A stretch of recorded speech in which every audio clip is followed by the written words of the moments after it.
The news traveled fast, spreading like fire through dry grass. Goliath, my brother, the mightiest warrior of our family, of our people, was dead. It was unthinkable, a nightmare from which I could not wake. My name is Lami, and I am one of Goliath's younger brothers. Even as a seasoned warrior, I felt my knees weaken when the messenger came to us, his face pale, his words hesitant. "It was a boy," he said, his voice barely a whisper, "a shepherd with a sling." I laughed in disbelief at first. Surely this was a cruel jest, a mistake, or some rumor meant to mock us. Goliath felled not by a sword, not in the heat of battle, but by a boy with a sling and a stone? Impossible. My brother was a giant, his shadow alone enough to send seasoned warriors fleeing. He had stood before armies, his spear a tree trunk in his hand, his armor a fortress upon his body. Who could stand against him? And yet, as the details emerged, a cold reality settled over me. It was true. Goliath had fallen, not to a king or a seasoned champion, but to a child who claimed to fight in the name of the Hebrew God. The thought ignited a flame of rage within me. The disgrace of it, the insult to our family, to our people, it was unbearable.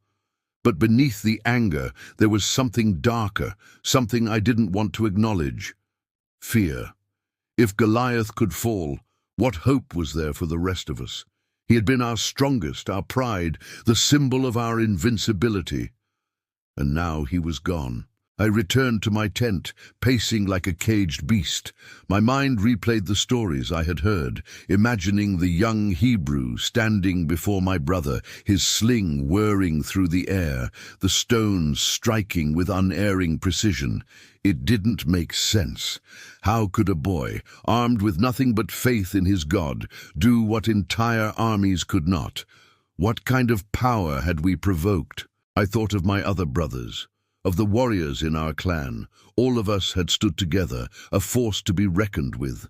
We had always followed Goliath's lead, for his strength gave us courage, his victories inspired us.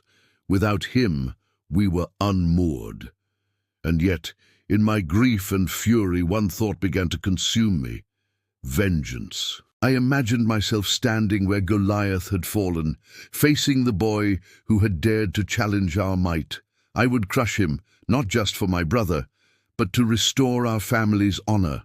I would prove that Goliath's fall was not the end of our strength, that the Hebrew God was no match for our resolve. The vision fueled my rage, giving me purpose amid the sorrow. But as the night wore on, doubts crept in like shadows. What if I went to fight and fell as Goliath did?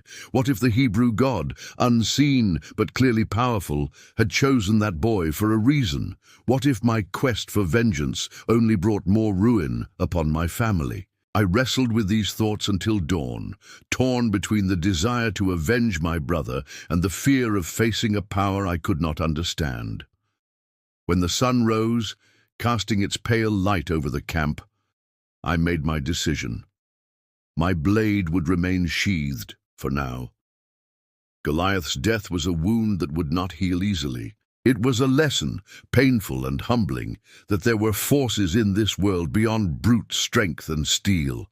And though my heart burned with anger, I began to realize that vengeance would not restore what we had lost.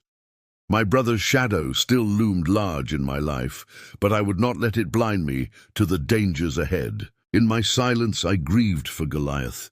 He had been more than a warrior. He had been my brother, my protector, and the one I thought invincible. But even giants can fall, and even warriors must learn to bow before the unknown.